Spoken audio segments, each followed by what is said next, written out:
Hey everybody, welcome to the inaugural episode of Quarantine Movie Night. My name's Adam. I'm one of the founding members of the Booze Hounds.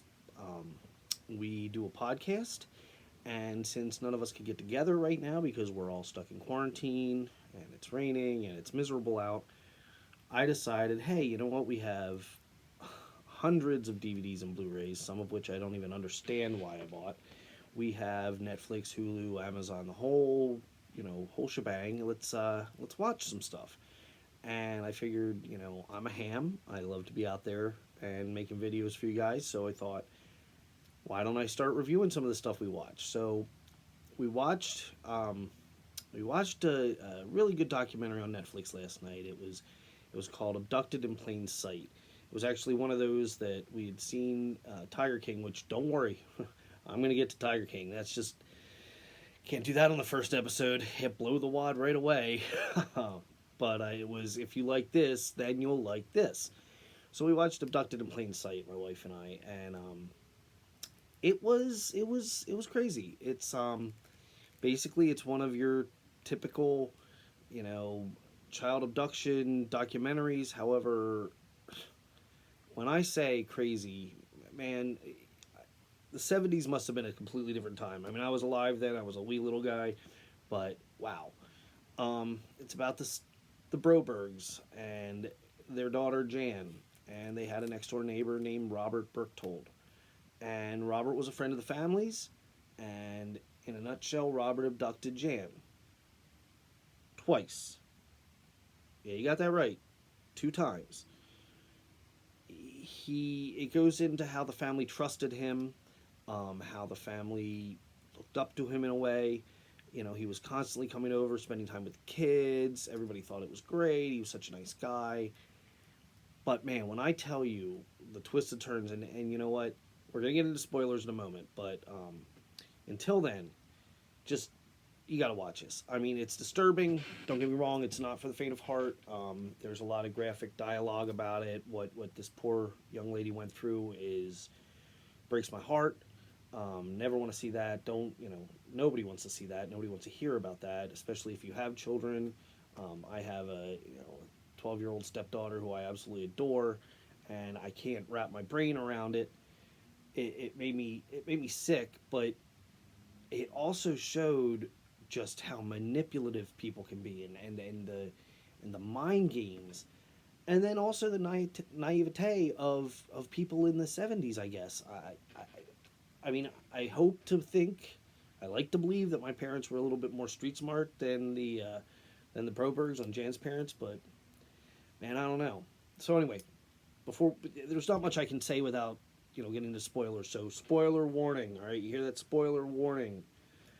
Um, so basically, Jan was a young preteen adolescent girl, and Bob Berchtold, or who they called B, was always around. He was always kind of talking to Jan, showing interest in Jan, things that normally, I guess, wouldn't be that big of a deal. Still sent up some red flags to me today, but maybe back then not so much. But man, Bob, Bob talks his way into. I mean, he hooks up with the mom. He kind of hooks up with the dad, all to get to Jan. He gets to Jan, disappears with her for like weeks. I mean, they don't know where she is. And the things that blew my mind were, they're interviewing these people and they're saying, well, when did you notify the authorities? When did you call the FBI? And they basically waited like 3 or 4 days because they were like, oh no, nothing could be happening. Bob, they probably broke down. Their car broke down. This is before cell phones. And when they finally did call the FBI and the FBI got involved and they found them, it had been weeks since this little girl had been home. But Bob had a way of manipulating, man. He manipulated the little girl into basically saying, hey, yeah, we're in Mexico, but he didn't do anything to me. He didn't hurt me in any way. We were on vacation. He manipulated the parents into dropping all charges. And the dude goes and does it again.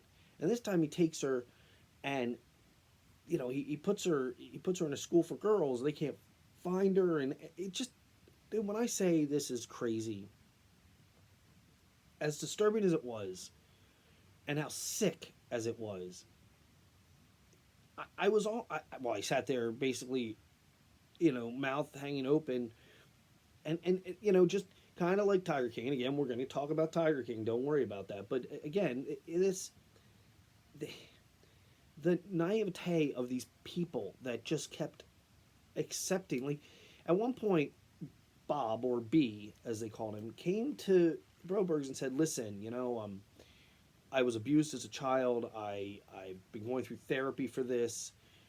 My therapist told me, and I can't make this stuff up. This was actually in it. That in order for me to get past this, I need to spend time with Jan alone. I need to sleep next to your prepubescent daughter alone." And they were like, "Sure, yeah, okay, that sounds all right."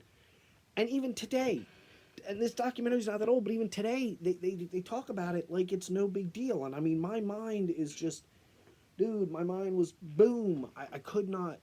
I mean, I kept looking at my wife and saying, "Can you imagine if our next door neighbor came over and was like, knock, knock, knock, hey, I need to crawl in bed with your daughter. Is that cool? It's going to help me with my therapy." I would lose my mind. But these people were just snowballed by him. I mean, buffaloed to the extreme. And it left me confused. It was, if it would have been a farce, if somebody would have, if Blumhouse Films would have written this as a script, as a movie script, and produced it, because let's face it, they'll make just about anything. And had they made this movie, and I would have sat down to watch this movie, I would have picked this for movie night and been like, "Oh, Abducted in Plain Sight sounds good. Put it in."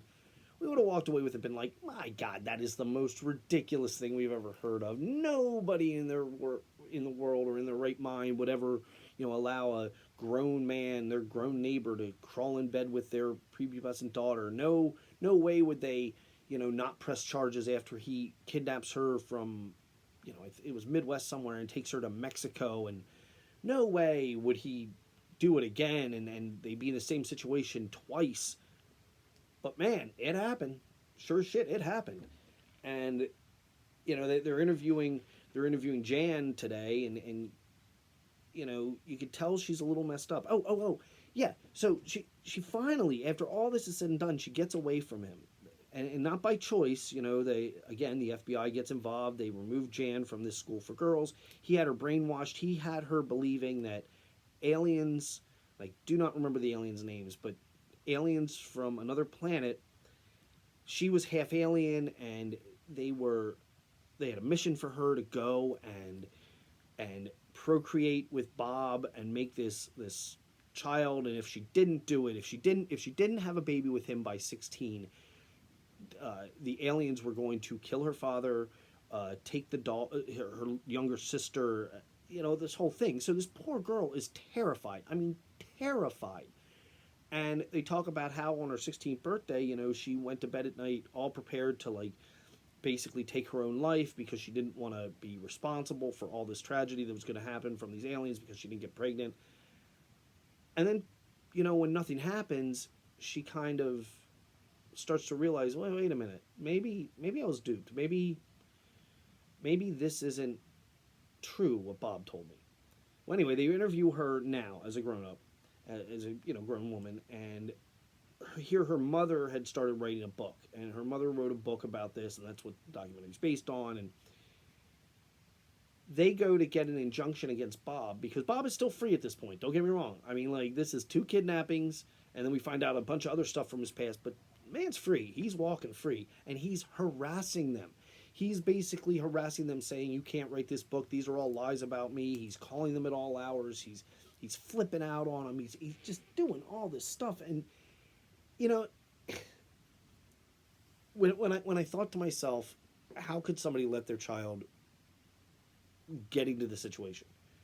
And then I think to myself, wow, okay, this guy has some kind of power over people. He's a master salesperson, master manipulator. He's able to work his magic or do whatever, and really get to these people, and brainwash this poor young woman. And when all this is said and done, and the man's walking free, dude, get out of town. Cut your losses, go. But no, not him. No, no, no. He continues to call the family. He continues to call the daughter. He continues to try and have contact with them. Then when this book comes out, they're all still living basically in the same area. Now, not in the same town. They're not next door neighbors anymore, but they're in close proximity where he's showing up at book signings.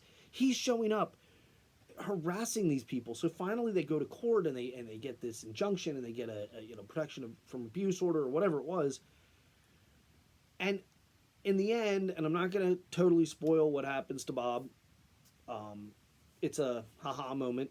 I'm sorry for everybody involved with this, but my God, it just boggled my mind. All right. In fact, my wife went to bed shortly after we turned it off. She wanted to go into bed. I couldn't. I had to sit up. I had to sit on the couch. I put on some YouTube, watch some of my favorites, some Channel Awesome or Red Letter Media. I had to get a laugh because it was scary. The world's scary right now to begin with. Watching this, especially with a preteen daughter, it was scary how easy, how this man was able to manipulate his way into their family. And I don't know if this would be able to ever happen today. I don't think the people are as trusting, as naive today as they were, obviously, as the Birchells were back then. But I mean, scary stuff. So I had to kind of decompress from that, and I have to do that a lot when I watch movies. I take them to heart. I really sit and think about them. That's one of the reasons why I wanted to do this review show. So anyway, best thing I can say is you got to check it out for yourself. It's about an hour and a half long. It's on Netflix right now. I would not recommend watching it with kids because they do talk about some very graphic things. Unfortunately, I wouldn't necessarily say it's gonna leave you with a good feeling. You're going to really hate humanity. But hey man, anything that anything that gives you an emotional response, good, bad, sad, happy, whatever, that's impactful. And it's definitely worth checking out. I highly recommend it. Yeah. So anyway, that's my little review of Abducted in Plain Sight, again streaming on Netflix. This is my first video. I hope you enjoyed it. Please like and subscribe to the channel. I'm going to be doing a lot of these. I really don't know if I'm going to save them up and do mass content uploads or just do them as I do them. I'm not really someone to look ahead. This isn't anything I really planned out. This has all been done basically in the past, I don't know, 5 hours. But in these trying times right now, and we're all stuck at home. Hey, let's watch some movies. Let's talk about them. If there's anything you'd like me to watch, I will be putting a list of DVDs and Blu-rays and stuff like that I own up on the channel at some point that you can look through.